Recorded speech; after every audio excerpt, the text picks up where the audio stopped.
Oke. Baik teman-teman ya. Jadi di dalam pembahasan tentang strategi supply chain ya teman-teman, itu kemarin kita sudah membahas tentang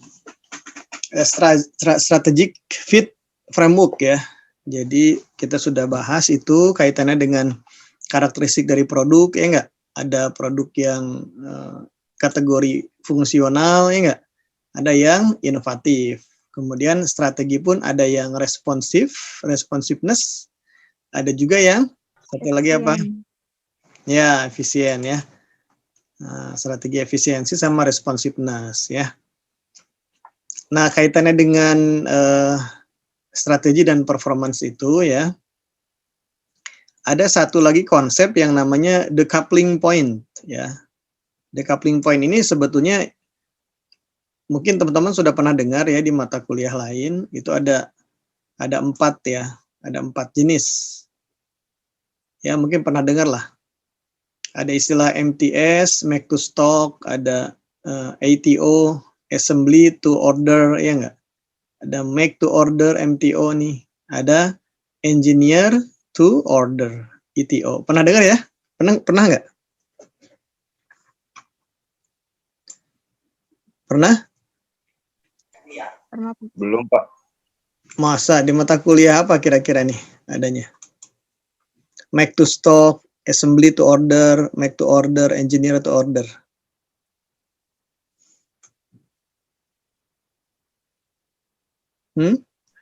P3 bukan sih, Pak? Iya, Ya, P3. harusnya di P3 nih. Ya. Oke, di sini saya ingin menyampaikan bahwa dari sisi definisi dulu lah. Jadi decoupling point ini adalah titik temu sampai di mana suatu kegiatan bisa dilakukan atas dasar ramalan tanpa menunggu permintaan dari pelanggan dan dari mana kegiatan harus ditunda. Ini nggak usah bingung dulu ya. Jadi maksudnya yang disebut dengan ramalan ini, jadi kalau teman-teman lihat di supply chain ya, atau misalnya konteksnya dari perusahaan dulu nih, kita keluar dulu dari supply chain ya. Perusahaan itu ada yang berdasarkan karakteristik produk yang dia buat ya. Ada yang produknya fungsional tadi tuh. Biasanya dia memproduksi barangnya ya, itu menunggu dulu order pesanan dari pelanggan atau dia mengantisipasi permintaan pelanggan ya. Contohnya gini, kayak teman-teman bayangkan gini deh. Sekarang teman-teman butuh minum ya, butuh minum nih. Saya sering banget pakai contoh Aqua gitu ya. Pada itu nama mereknya, ya apapun lah itu mereknya bebas. Nah, Anda ketika pingin minum masih lagi di jalan lah gitu ya. Beli minum nih ya, beli botol minum, bisa Aqua bisa yang lain. Nah, itu si Aqua itu diproduksi oleh perusahaan Aqua itu nunggu pesanan dari pelanggan dulu apa dia sendiri membuat ramalan permintaan sehingga dia produksi dulu nih. Ya, tanpa menunggu pesanan. Mana dulu, nunggu pesanan apa produksi dulu? Produksi dulu, Pak. Produksi dulu ya. Jadi dia nyetok si produknya yang sudah jadi, finish product yang sudah jadi. Jadi Anda beli atau produk-produk seperti Aqua gitu ya, atau barang-barang fungsional lah, produk-produk fungsional apapun itu ya. Bisa sabun, sampo gitu ya, pasta gigi gitu. Semuanya itu adalah jenis barang-barang ya yang disuplai kepada customer tanpa harus menunggu pesanan dulu dari customer ya enggak? Nah, oleh karena itu untuk jenis-jenis barang seperti itu yang masuk karakteristik produk yang fungsional ya, biasanya menggunakan strategi decoupling point-nya itu ya, make to stock biasanya ya. make to stock. Jadi si supply chain itu ya atau perusahaan manufaktur produsen itu biasanya dia menyediakan dulu produknya ya enggak? Dia produksi barang-barangnya itu berdasarkan peramalan permintaannya enggak? Jadi tidak menunggu dulu pesanan dari pelanggan gitu. Ya. Nah, itu yang disebut dengan make to stock. Ya, jadi kegiatan yang dimaksud di sini nih, kegiatan yang dilakukan oleh supply chain. Ya, ini kita konteksnya supply chain aja ya. Kalau tadi perusahaan manufaktur saya hanya memberikan gambaran mudah saja sederhana. Tapi kita konteks supply chain antara supply chain dengan pasar ya, market nih, customer gitu. Itu supply chain melakukan kegiatan peramalan permintaan dulu nih, butuh berapa ya gitu ya, sabun, apalagi tadi aqua ya, mineral, air minum dalam kemasan, kemudian sampo ya, butuh berapa banyak. Nah, kemudian dia produksi jadi stok ya enggak? Nah, jadi tanpa menunggu dulu permintaan dari pelanggan. Ya. Nah, itu gambaran sederhananya. Nanti kita lihat, saya buat nanti coba saya gambarkan ilustrasinya. Nah, kemudian ada yang ATO nih, assembly to order. Ya, assembly itu perakitan ya enggak, teman-teman? Perakitan. Jadi kegiatan perakitannya dimulainya kapan? Setelah ada order, assembly to order ya. Setelah ada order baru dirakit. Ya. Nah, ini contoh barangnya apa ya contohnya?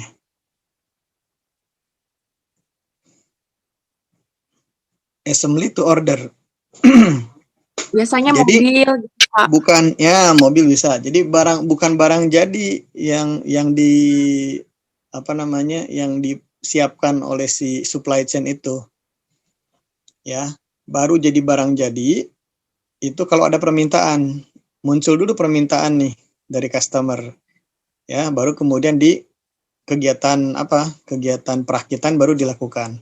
Tetapi sebelum kegiatan perakitan berarti kan ada dong yang dilakukan, ya enggak? Itu apa? Menghasilkan barang-barang yang untuk dirakit, ya enggak? Yaitu spare part-nya atau barang-barang setengah jadinya, ya enggak? Itu yang disiapkan oleh supply chain. Gitu. Ya, tadi bisa barang-barang seperti otomotif ya, seperti mobil gitu. Motor mungkin ya, tapi terutama mobil. Ya, jadi kita mungkin ada displaynya ya enggak? Kalau ke dealer barangnya ada displaynya. Ya, tapi biasanya kita nunggu dulu kalau kita mau beli, baru kemudian dirakit oleh pabriknya ya, gitu. Nah, kemudian ada yang MTO atau make to order. Kalau make to order, dia gimana? Dia baru melakukan pembuatan pabrikasi nih. Make itu berarti kan fabrikasi ya, memproduksi. Ketika ada order baru dia dibuat gitu.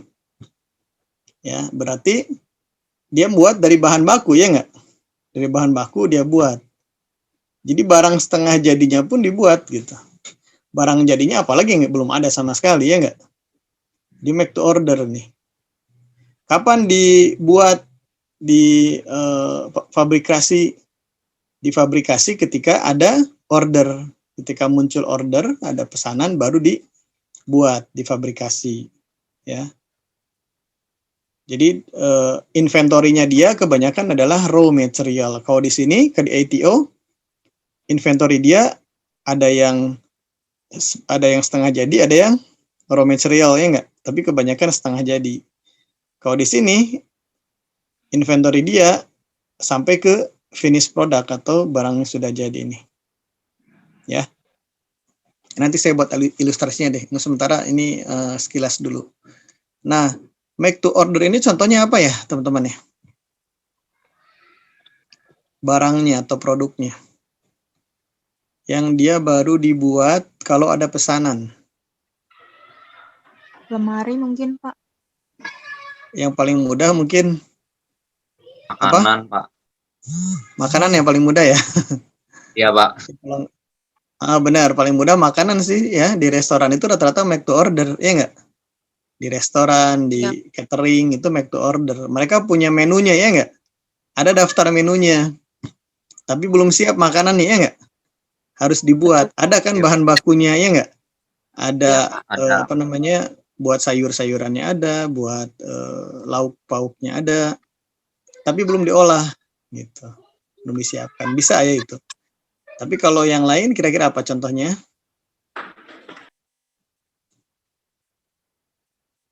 Apa yang make to order?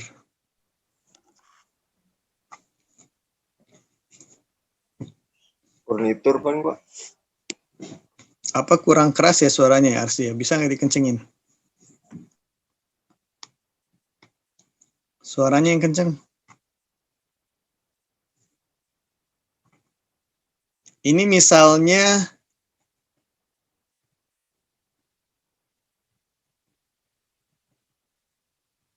bisa pakaian juga bisa ya, pakaian dengan syarat desainnya sudah ada ya. Rancangan pakaiannya sudah ada, modelnya sudah ada ya. Nah, teman-teman minta tolong dibuatkan yang ini, model itu gitu ya. Jadi si penjahitnya atau konveksinya dia buat sesuai pesanan, tetapi desainnya dari si penjahit atau konveksi itu, ya nggak? Itu make to order. Ya. Atau mungkin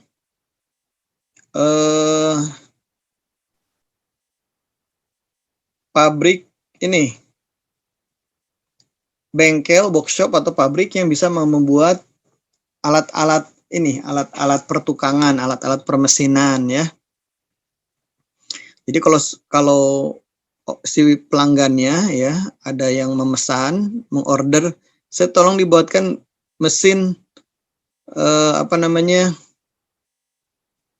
penggilingan gitu ya. Mesin penggiling apa, daging lah atau apa gitu ya. Ukurannya sekian untuk bisa menghasilkan kapasitas sekian, ya enggak? Nah, itu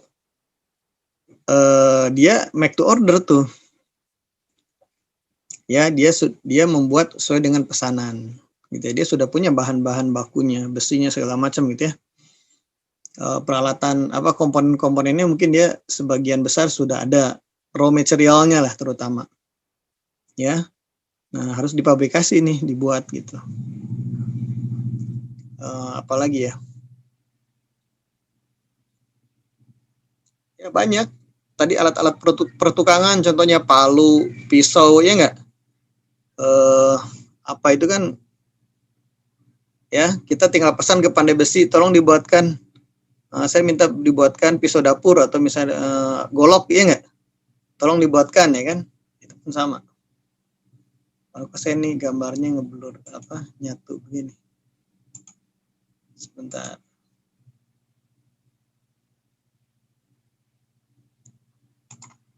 Ini kenapa?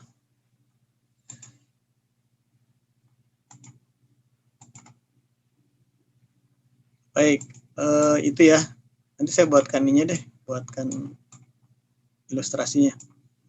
Oke, kemudian yang ETO gimana ETO? ETO itu engineer to order ya, teman-teman. Jadi engineer to order itu, engineer to order itu bahkan desainnya pun belum ada ya, desainnya pun belum ada. Jadi kita ngapain? Pesan, si customer itu pesan ya, dari mulai desainnya ya enggak? Desainnya pun dia pesan gitu, tolong dibuatkan yang seperti ini. Contohnya banyak ya enggak? Bisa ya, pakaian tadi bisa dengan syarat si customernya yang minta desainnya seperti ini. Atau rumah ya enggak? Rumah paling mudah lah, arsitek ya enggak? Kita minta ke si arsitek, tolong buatkan model rumah seperti ini, ukurannya seperti ini, jumlah kamarnya segini. Nah, itu udah desain tuh. Jadi dari mulai desainnya kita sudah minta dibuatkan unik sendiri. Nah, kemudian materialnya pun mereka harus sesuai dengan permintaan. Saya minta ini misalnya batu kali gitu ya, atau apalah, temboknya batu bata gitu ya. Terus apalagi kayunya kayu Kalimantan misalnya gitu ya. Udah mahal, udah susah. Nah, itu engineer to order ya. Atau misalnya apa tuh, kayak pesawat terbang ya enggak? Pembuatan pesawat terbang itu rata-rata engineer to order. Kapal pesiar ya enggak? Apalagi rata-rata project based lah. Ya, berbasis project. Makanya setiap project itu unik ya enggak? Gitu. Oke, ini sedikit sekilas lah. Saya coba buatkan ilustrasinya.